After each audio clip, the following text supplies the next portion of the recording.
This is the Third and 30 podcast, a coach's podcast where we believe opportunity is everything. We're operating in what leadership experts call a VUCA environment: volatility, uncertainty, complexity, and ambiguity. And if we're honest, that environment is crushing teams. It's eroding culture, it's draining productivity. And when there's no clarity, there's no direction, no shared vision, people just start guessing. And when people guess, standards drop.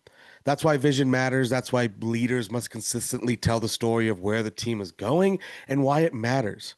When the mission is clear, volatility doesn't paralyze you. Uncertainty doesn't divide you. Complexity doesn't overwhelm you. Ambiguity doesn't fracture culture.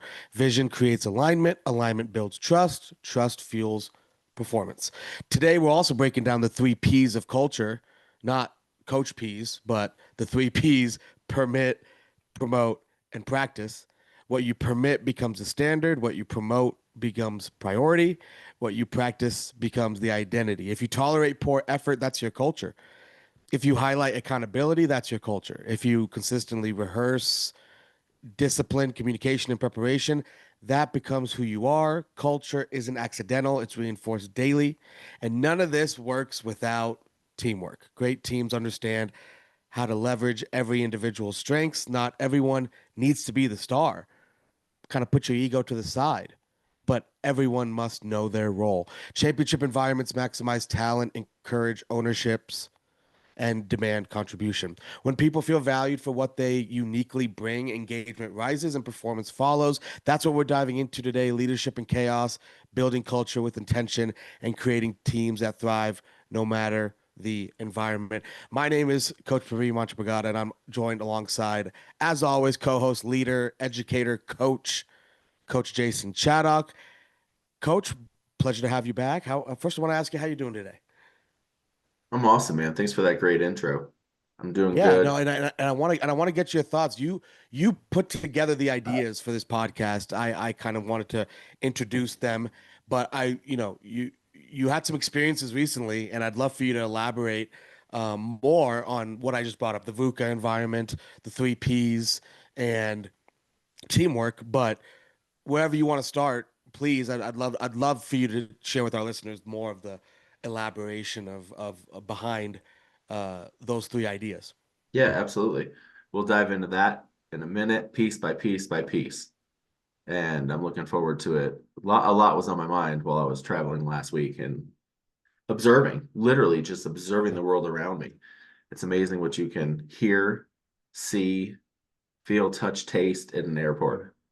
Um, so first things first, though, I'm good.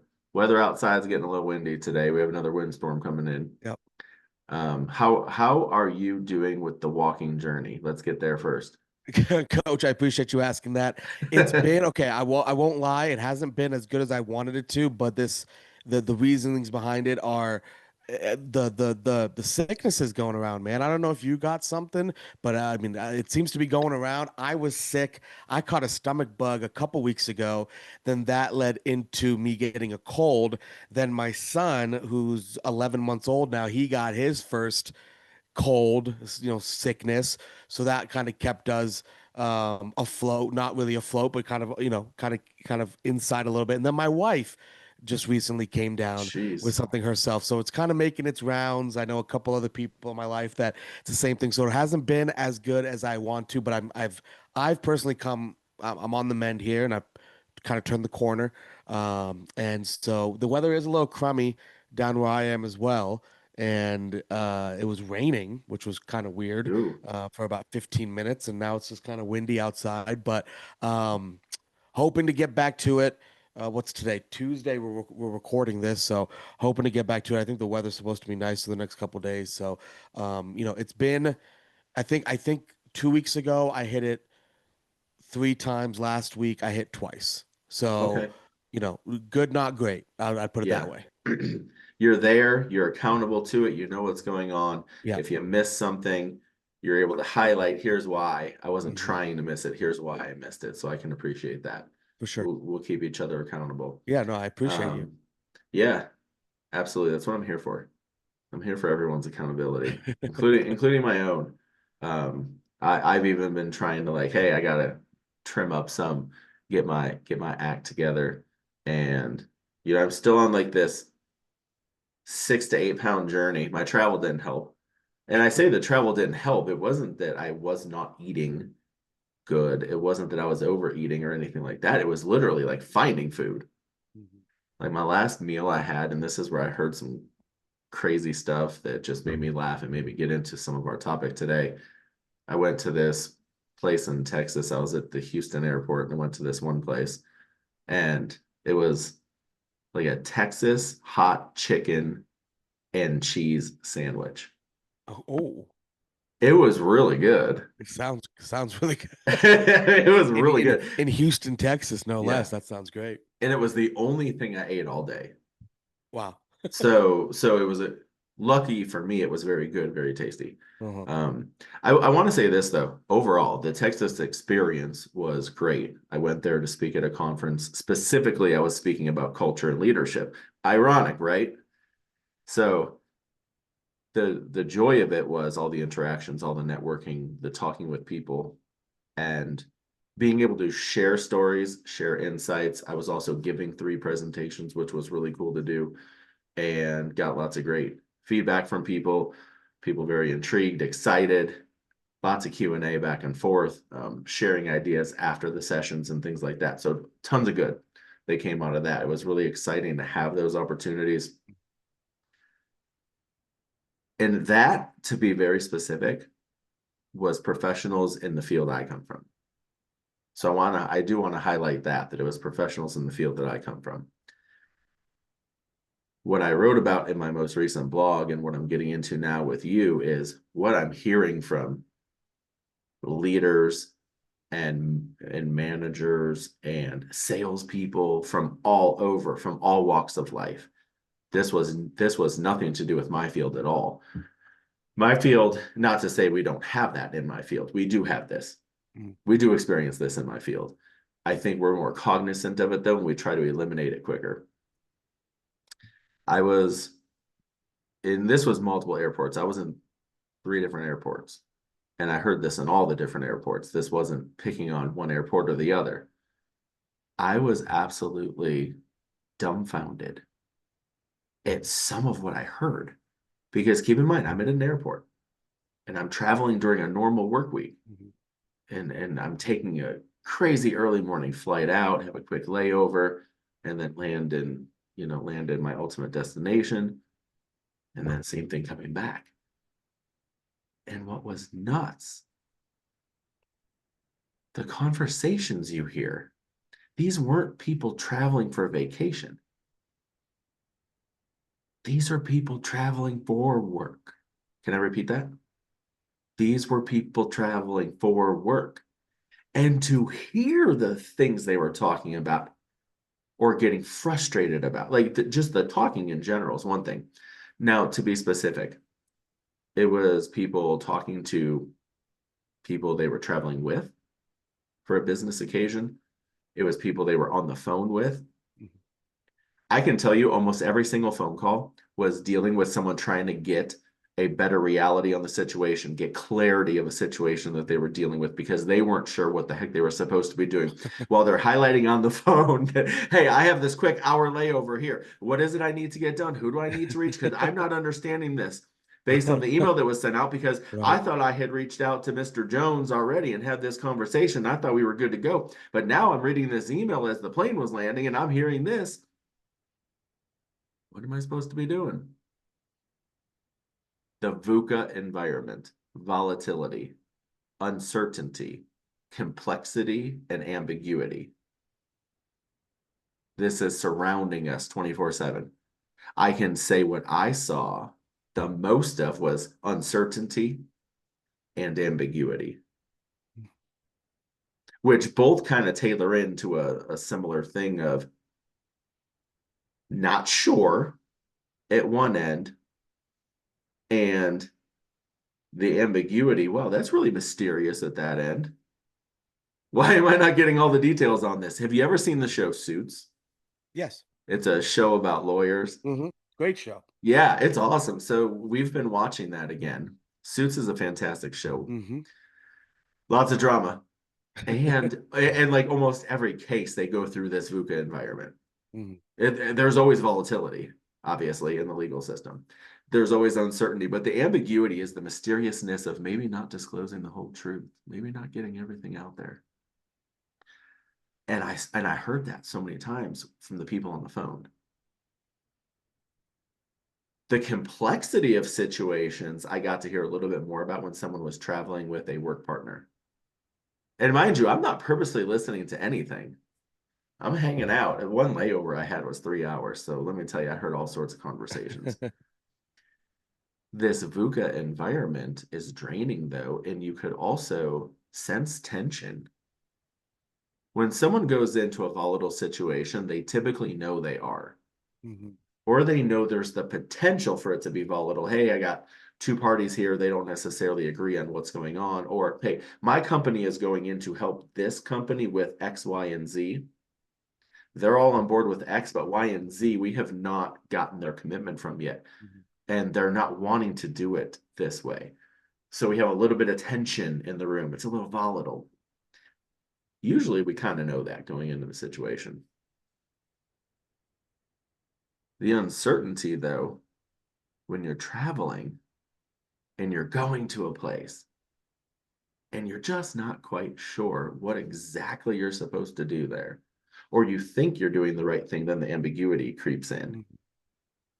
and it's mysterious and you're not sure what's going on. That ambiguity now can create the complexity because you're not, maybe you weren't certain, or maybe you thought you were dead straight on what was going on. And then you get Right. there and it's ambiguous, Right. right? So these are things that happen. We are working in this every day. I'm not saying it's every day, all day, Mhm. because I also heard some good conversations. I don't want to make it sound like every single conversation I heard was the VUCA environment.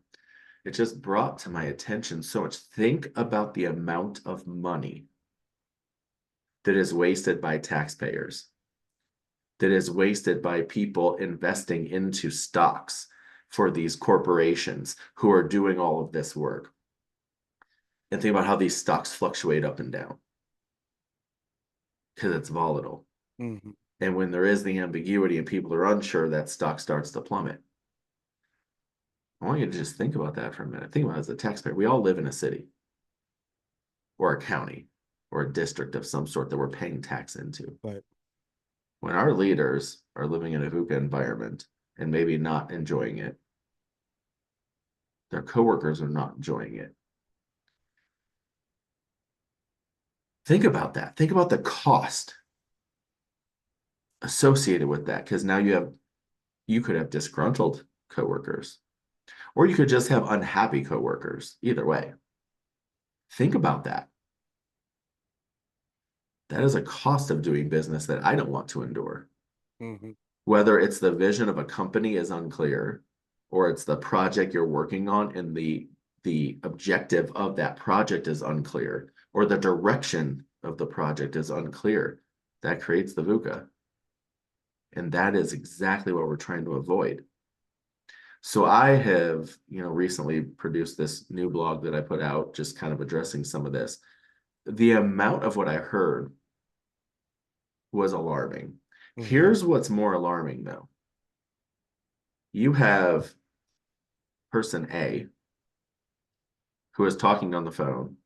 You have persons B and C in another area talking to each other and they're traveling. All three, though, come out not feeling great about something or being upset about something, Mhm. saying negative things about leadership or negative things about the process of the project. Right. Well, they're either going to meet with that client or a different client. And in a couple of cases, I heard so many different conversations. I can tell you it was really 50-50. Yeah. Sometimes they were traveling to go solve what it was that they were Mhm. talking about. And other times it was, well, I'm going to be out of town on this for 2 days, so I won't be able to get back to that till Friday. Yeah.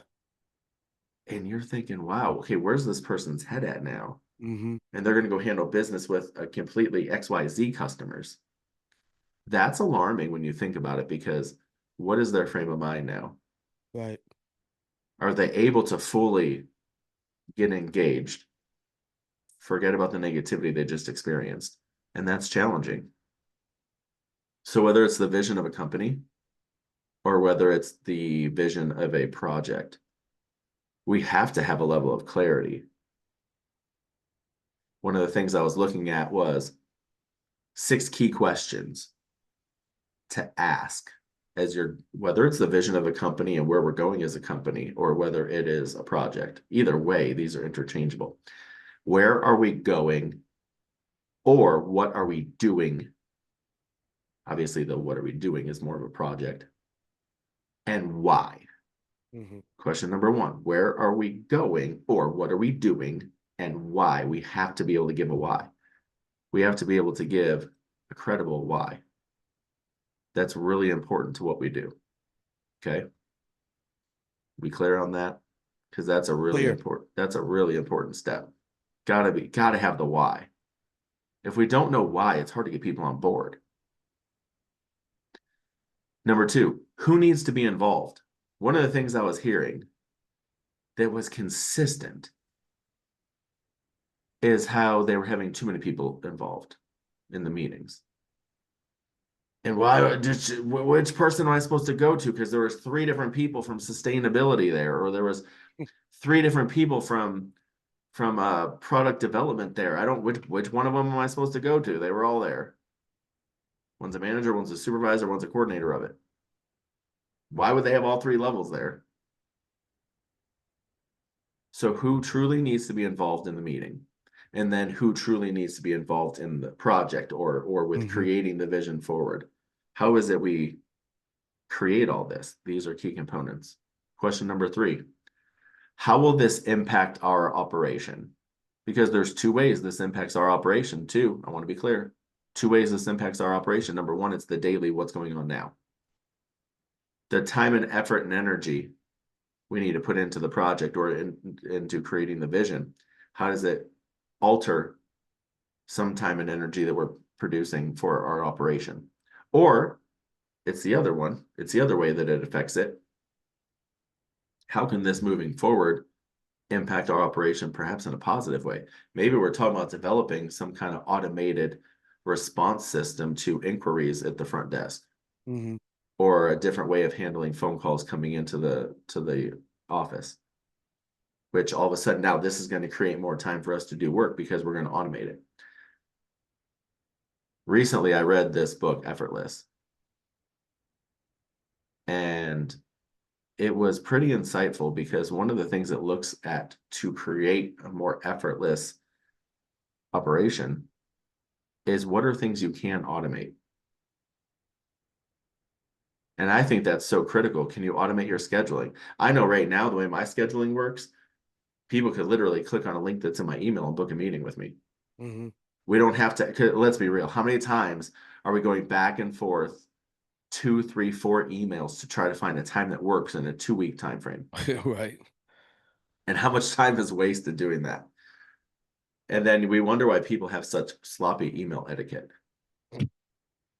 Email etiquette has gone out the window in most cases. 100%. So what can we automate? This is a great thing. How will this impact our operation? There are certain things we can automate. There are certain things we can make easier. Maybe it's a project to make life easier. And how will this impact our operation moving forward? Number 4, what does done look like? So that way we can all have an agreement on this project, or hey, we're creating a vision forward, or we're branding our company. What does done look like? Because let me tell you, one of the conversations I heard was 2 people talking together. They got a third person on the phone and they put it on speakerphone so we could all hear them in the airport. They had 3 different versions. So the person on the phone even brought in a 4th person to sit in there on speakerphone with them. 4 people, 2 in the airport, 2, I don't know where. Because they could not get on the same page with what done was. They all had a different perspective on what done was. These are things we need to go in the beginning of the journey, is define what done looks like. Because in some cases, done could be we're 95% there. We're 95% there, it's implemented. And after 6 months, We're going to PDCA this thing. That's plan, do, check, act. Had a plan, did the plan. We're going to check the plan now to make sure it's working the way we wanted it to. We're going to take the feedback we got, and now we're going to make adjustments to it.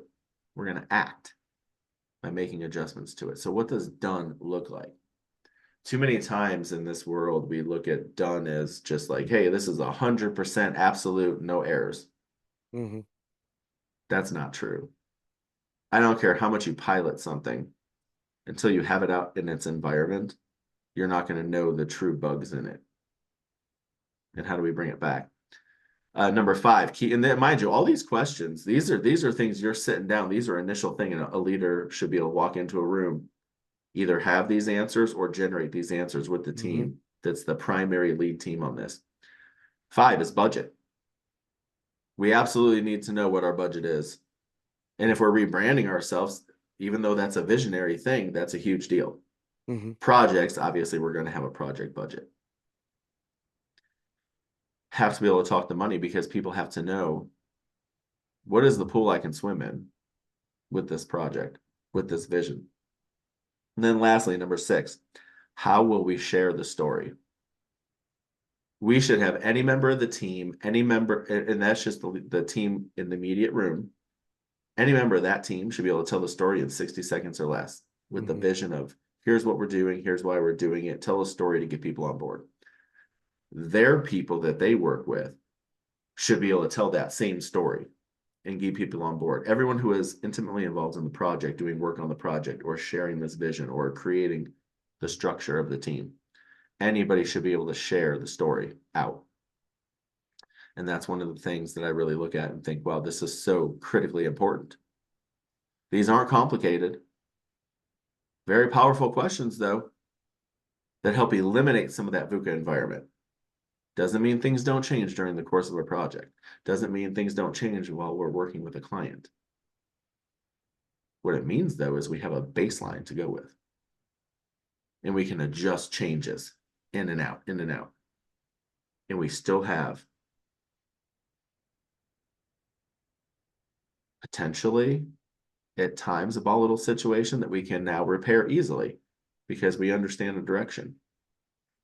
We can take the ambiguity out. There's no mysteriousness here because we've dove into these 6 questions. Make the complex simple and take out uncertainty because we have clear direction. Clarity eliminates the uncertainty and the ambiguity. How do we create clarity?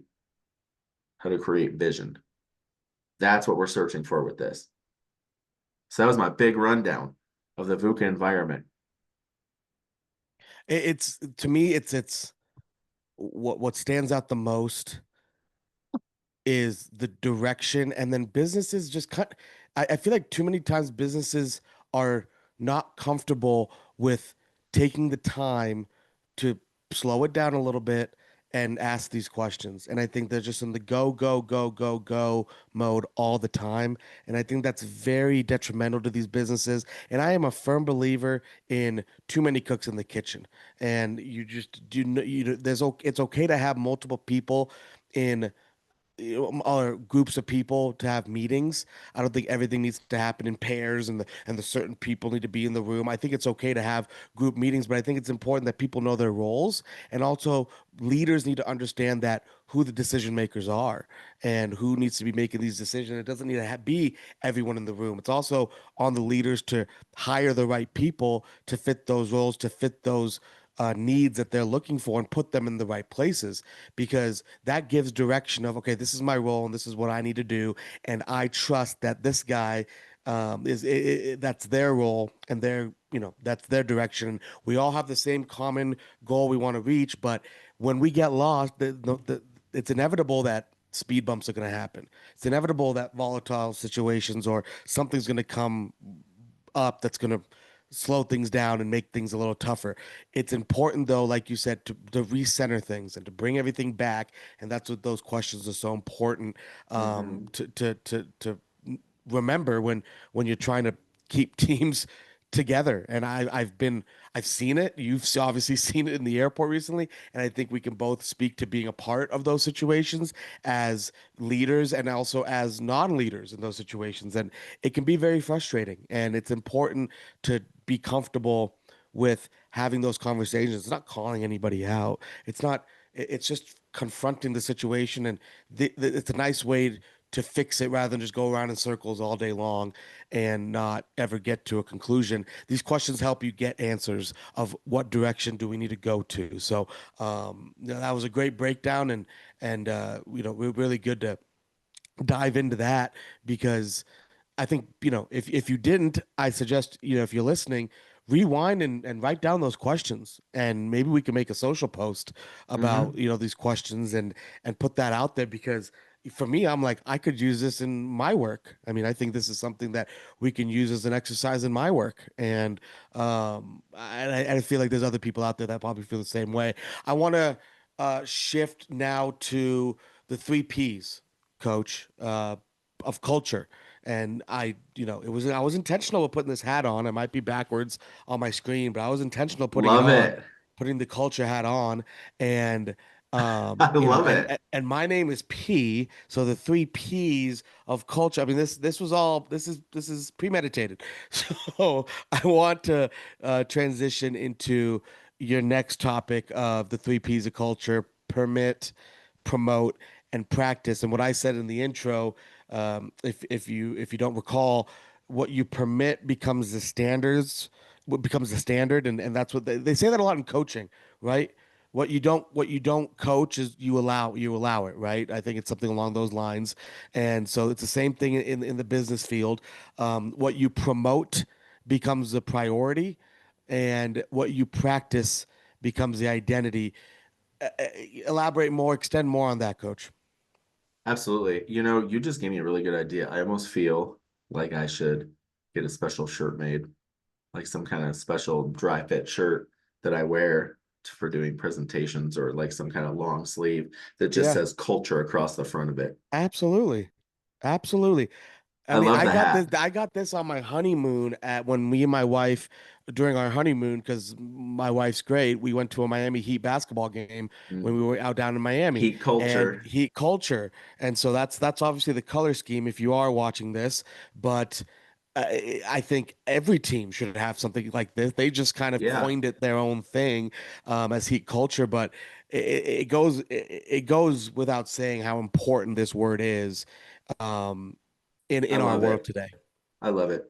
So you raise a great point though. It is culture. And the three P's of culture: what you permit, what you promote, and what you practice.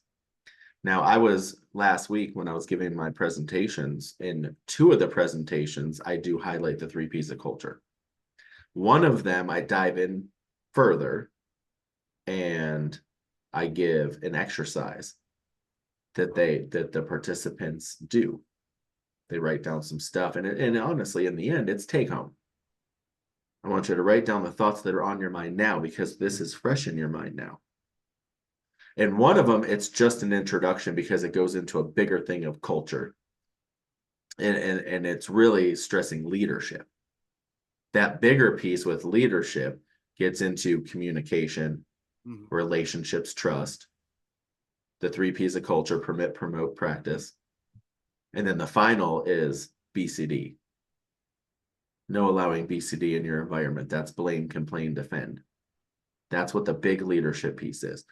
In the other one, when I'm talking about the specifics of just the three P's of culture, we do it in a slightly different way. Because, yes, to your point, what you permit becomes your standard. And actually, really, what you practice really becomes your standard. True. It's the practice what you It's preach, both. preach what you practice kind of thing. Yeah, it's both. Like, what you Hmm. permit starts to become your culture and what you Hmm. allow. So Hmm. you're absolutely right. What you promote is giving people that insight. Hey, this is the kind of behavior he's promoting or she's promoting. This is what's being allowed Hmm. on the team or expected on the team. So the permit part. Permit is literally what you allow. In the reference that we did during the presentation, it was, we're trying to turn around culture, trying to build something special. So what are you permitting to happen that you wish to stop? Because it doesn't go to the culture that you want to create. Mm-hmm. What are you permitting to happen that you no longer want to see happen? So you need to put a stop to it. And how do you put the stop to it? That was one piece of the exercise, because if you're permitting it, you're allowing it, you're saying this is this is okay within our culture, within our standard. Right. If you're permitting it, and we want to stop that. In the particular case that I was speaking on, because we were talking about building a culture, what are you permitting that you no longer wish to have happening there? So you, as the leader, need to step up and put a stop to it. And how do you do that? Mm-hmm. What you promote. These are things you recognize. So-and-so is killing it on projects, and I want to recognize them. I want to promote their excellence. And the promote doesn't always mean that you're getting a raise or an advancement in position. Don't look at promote in the literal sense of that. Oh, they got a promotion. No, they didn't. It's the behavior and actions that you're promoting. Right. It's the behavior and actions when you have that press conference when you're the Miami Heat, Eric Spoelstra, talking about, hey, so-and-so really dominated this game in a way that the statistics are not going to show. Yes, they got some rebounds. What I want to talk about is the loose balls that they retrieved. Not just loose balls, though, that they ran around, got, and made an outlet pass so we could transition to offense. It was also the loose balls that they dove on the ground for. Mm-hmm. 4 of them happened in the third quarter at a critical time. 2 more happened in the fourth quarter that so-and-so dove on the ground, got the loose ball, dished it out right away, and they equaled 5 transition points for us, a 3-pointer and a layup. You're promoting that action, that behavior that took place because someone was playing selfless basketball, not selfish, selfless. So how are we promoting? When someone does something good, are we sitting in a team meeting talking about wins? Every Tuesday morning, this is what I explained to the group that I was speaking with. Every Tuesday morning, we had a staff meeting. We talked about wins from the previous week. And this was my opportunity as a leader to promote great actions, great behaviors that were aligned with our team's vision and our standard. It was also an opportunity for everybody else on the full-time staff to be able to say the same things about either the part-time people or coworkers, any wins that we had, which now that stems into what we practice. What do you practice? That's your daily habits. That's the weekly rituals. That's the monthly things, the quarterly things, the yearly things that we go through. What are we practicing that sets the tone for the standard of our team? Mm-hmm. And what we are going to do, how we're going to operate, and how we're going to have clarity, how we're going to have vision forward. What are the things that we are practicing? If you don't practice right, you can't play right. If you don't practice right, you can't play right. It's no different in business. You can't magically flip a switch and have a great culture. Your culture is the living, breathing organization around you. And how you feed it on a daily basis is what you practice. And what are you practicing? Are you practicing great etiquette with each other? Are you practicing great email etiquette? Or are you all sending crap emails to each other? Are you practicing good communication? Are you practicing clarity of message?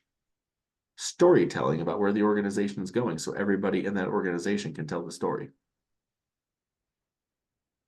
There's not These are, much more that bugs me than bad email etiquette. Sorry to interrupt, but oh, keep going with it, there's man. there's not much that bothers me more in the business world than email etiquette. I grew up learning how to read and write properly, and to be honest, I don't have the best grammar when I'm writing, and I'm not the greatest writer, but I have learned over the years to just have proper punctuation and capitalization and just basic when knowing when to use a comma Yeah.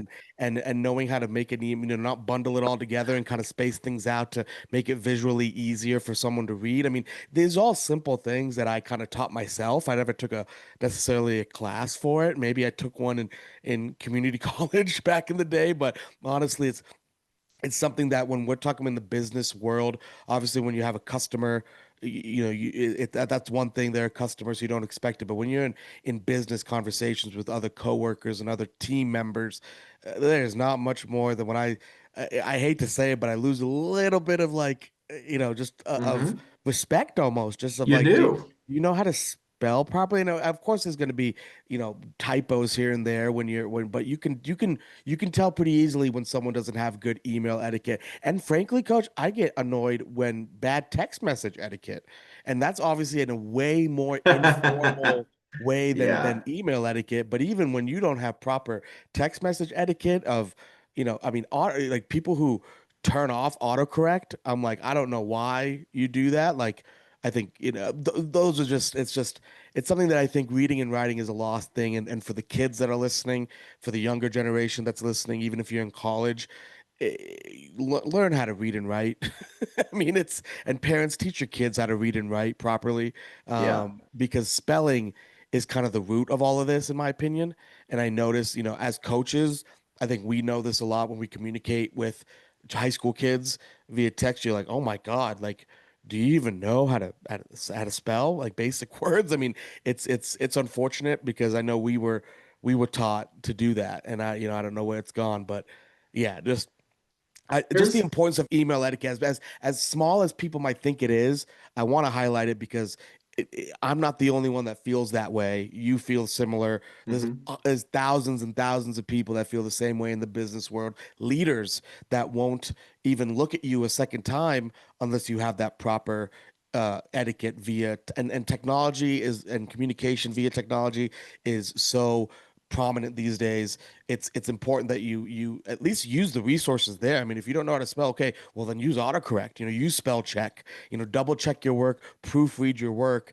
Even if you aren't the best speller writer, just make sure you Yeah. double check your stuff, right? I mean, there's ways around it, even And if you aren't the best at it. But it's a small piece that I yeah. think can grow into big problems, and I want to highlight how much it annoys me.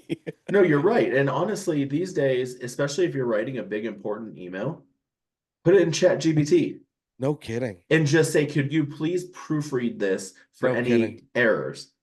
It And doesn't, it it'll doesn't even even have to spice it up change for you. it. And it'll even Yeah. splice it up a little bit, just make Yeah. its flow a little better. But yeah, 100%. I mean, I don't want to read the email and feel it came from ChatGPT. I don't want to feel like it Sure. was a bot that wrote the email. I Yeah. don't want to read you sending me an email and it sounds like it's a bot. Me leave it Right. as you. But if you're going to be unsure, at least if you don't have someone to proof it for you and you're unsure, put it in the bot. Yeah, we have the resources, right? And let's go one step further with the email etiquette about because these are so important for the daily practices. I once had someone on staff who just wasn't hitting the mark, and people were coming to me to say, "Hey, so and so's just not getting it done." And this person, I remember being notorious for poor email etiquette, and me having to say something multiple times about like addressing someone in the email. Sometimes when it's an internal email, I can get over it. Sure. Like if you send me an email, you don't say Jason, comma, and blah blah blah, and then some kind of thanks or you know respectfully or whatever at the bottom after you've written everything. Sometimes I can get past that if it's inter-office. Sure. What I cannot get past though when it's inter-office is if there's no greeting, no goodbye, thank you at the end or anything, and you send a stinking email to me where I was asking a couple points of clarification and you give me a fragmented sentence that answers one of three things I asked. Oh man. And it's a Oh. fragmented sentence. I used to work Oh. for a supervisor that did that all the time. Oh, poor replies where it's Yeah. poor spelling, a bad etiquette, and then you don't even answer the Hmm. questions in the reply. Just shows ignorance and honestly a little disrespect that I didn't even Yeah. read your email. And frankly, I remember there was a person that used to do that, and this person was always short on giving information. Just there was something about this person. They were a minimalist and literally just would not give much information. Then would try to assure me that they were giving our customer or guest or whoever, oh no, I'm giving them all the information. I've been writing it way more thorough. I've just been sending you shorter messages so you don't have to read a ton. And once upon a time when this person was gone on a vacation, I got three or four different messages highlighting that, well, we've been trying to get this answer from this person for 3 weeks and haven't been able to. Then, when that person was finally gone from the organization, we got a thank you from many guests saying, well, yeah, that so and so just like they weren't very helpful. And I was like, yeah, no, I get it. They didn't fit the three P's of culture. Yeah. So, so it happens. And the Yeah. three P's of culture are important. And while I was reeling it in piece by piece by piece, it was a lesson for me that even as a strong leader, I still wasn't reeling the person in enough. And if you as a leader are having concerns about how someone's communicating with you, they're probably not communicating outside better. Right. And that's a key component. No, it's so true. And it's a basic sign of respect. I mean, it kind of leads to the final point of teamwork here. I mean, we are working as a team, and yes, there is a hierarchy, and I believe in a hierarchy in business. I don't think everyone needs to be having the same roles and having the same making the same decisions on everything, and we'll just want all kumbaya, hold hands, and we'll all make decisions together, kind of thing. I'm not a believer in that, but so I do believe in a hierarchy, but I do believe in the leaders can't do it without the hierarchy below them, and the people below the leaders can't do it without the proper leadership up top. So in the end, it is a culmination of a team effort, and like a football team. If one guy goes flinches, has the slightest flinch, it affects the whole team 5 yards and they go back, right? If one guy Absolutely. decides to pull down a wide receiver that's going to catch a ball, you are now putting your defense against a wall. All 11 guys. It's not just you one guy, it's all 11 guys. The smallest mistake can lead to big things. At the same time, the smallest mistake, I mean, there's ways to avoid it, and there's ways to not make small mistakes into bigger mistakes. But the teamwork is just so key, and so it's important for leaders to understand to not get on their high horse and maybe their ego train of I'm the leader and I'm the boss and I'm awesome. To respect those below and be like, I need these guys and I need to empower them. I need to promote the right things and I need to highlight these wins to make them feel like they matter and also add some fuel to the fire of like, let's keep this going, let's keep rolling and not get complacent. On the other hand, these guys underneath need to understand that yes, they are a boss and they might not do the same work as you, but they are in that position for a reason. And we need to work together and my piece adds to the puzzle and this guy's piece adds to the puzzle and then we all get it to the leader to put it all together. I mean, it's just such a team effort and such things as email etiquette can bring the team down. Right, you're only as strong as your weakest link, right? So you want to make sure the weakest link is pretty damn strong, right? I mean, you don't want it to be that Right. because then also you have team members that then see the weakest link, and even though they're not a weak link and they're a pretty hard worker, well, this guy's down here doing all this. Well, I might lower my standards a little bit. And if the leader's not helping everyone raise that standard, then eventually you're going to have the whole team falling down and not really giving it their all because you just don't have a match. And it's important first in the hiring process to pick the right people, put them in the right place. But then it's important to have I think team gatherings, team meetings to bring everyone together. It doesn't have to be long. I know people are like, well, I hate these team once a week meetings. It doesn't have to be once a week. It doesn't have to be an hour long either. It can be a quick 5 minute touch base. Hey, you good? You good? You're good. Let's go. And I think that gives people the opportunity to be like, to give an update in front of the team. And then everyone knows that, okay, that guy's doing that. That guy's doing this. Let's make this happen. But everyone has to do their piece to make it succeed. It's not just one guy in the whole battle, one coworker in the whole battle that makes this engine go. It requires the whole team, and any Mhm. successful business will tell you that. And that's where the VUCA environment, avoiding those things, it can help your team thrive better. Using the 3 Ps of culture helps your team thrive better.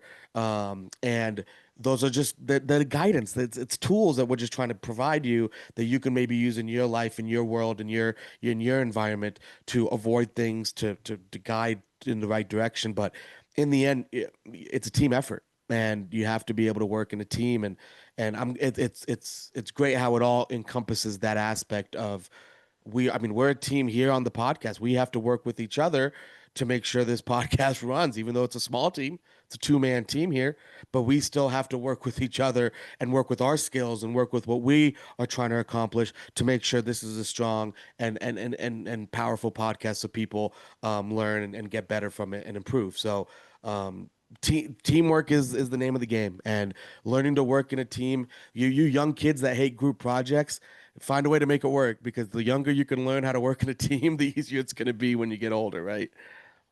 There's so much truth to all that. And one of the things I think about a lot is the role of the leader. Because I'm with you. Yes, there's a hierarchy. Yes, there is someone in charge who answers to everything. Yeah, there's got to be. There is someone in charge that answers to everything. Every organization you look at, whether it's a CEO, whether it's a Mhm. director, whatever the case is, someone's always answering to something. Eventually, you answer to a board. What the leader needs to be relentless with, absolutely relentless, because it is the leader's number one job: cultivate culture.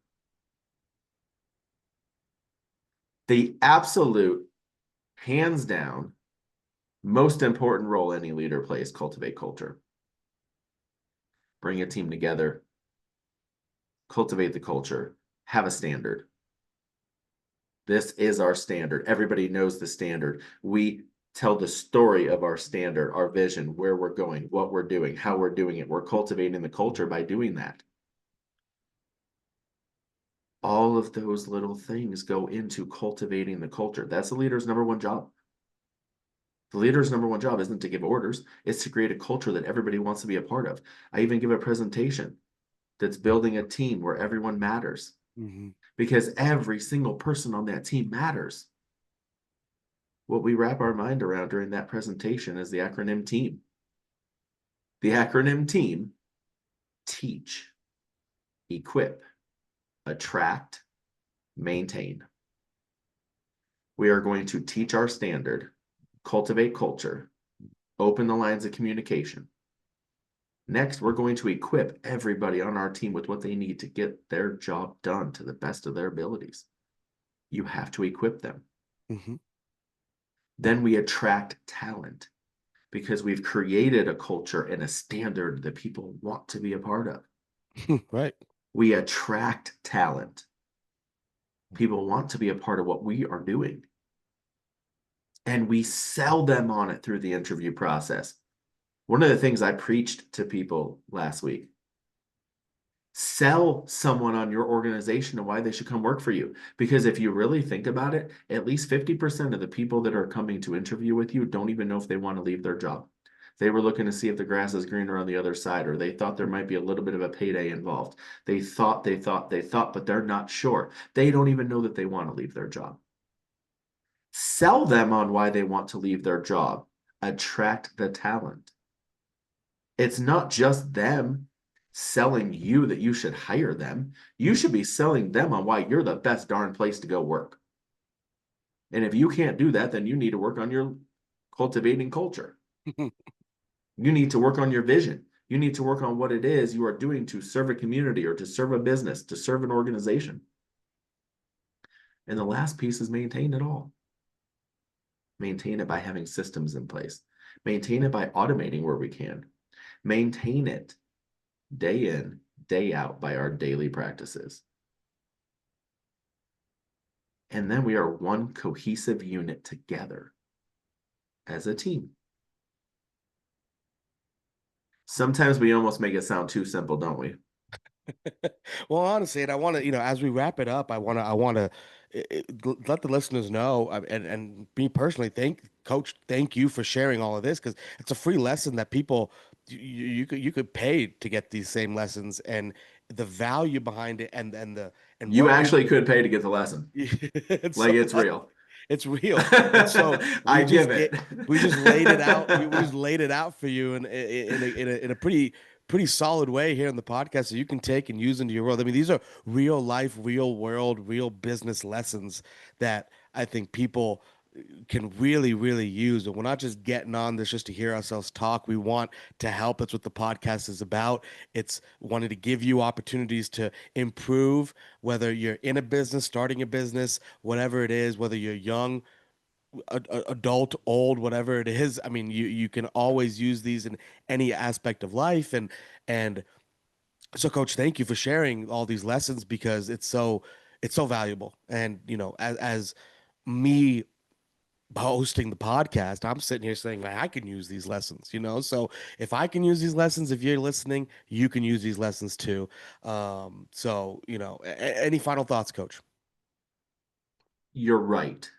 These are good lessons. I literally taught, spoke on, however you want to word it, all of these last week in various sessions. And they're pieces. They're pieces of a bigger puzzle. Sure.